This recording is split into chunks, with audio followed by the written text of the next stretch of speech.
Marrëdhëniet seksuale me të mitur dhe mes të miturve përshtohen dita ditës në mënyrë shqetësuese. Viti 2025, në 5 muajt e parë të tij, në Elbasan ka shënuar rreth 50% më shumë vepra penale të kësaj natyre, krahasuar me vitin paraardhës. Shkaqet janë të shumta, kryesore mbeten rrjetet sociale.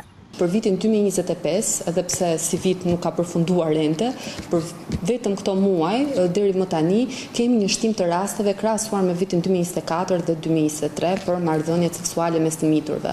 Ajo që vjet re, më tej, po për vitin 2025, vjet re që ka një shtim të rasteve të autorëve potencial të mitur. Sigurisht fenomeni është mjaft shqetësues. I mituri autor nuk është imun përpara ligjit, ai dënohet në bazë të kodit penal për të mitur.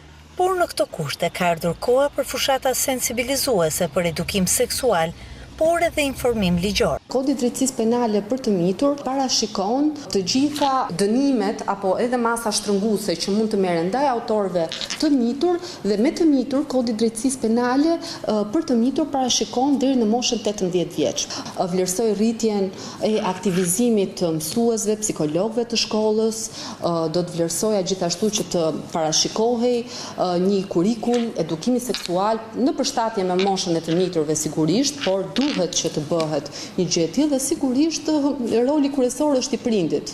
Tashmë marrëdhëniet seksuale po vjen re mes moshës së 12 vjeçarëve, duke ngritur shqetësimin për një shoqëri në degradim. Familja, shkolla apo institucionet të tjera duhet të lënë pas tabut dhe të marrin masa për një edukim seksual të shëndetshëm.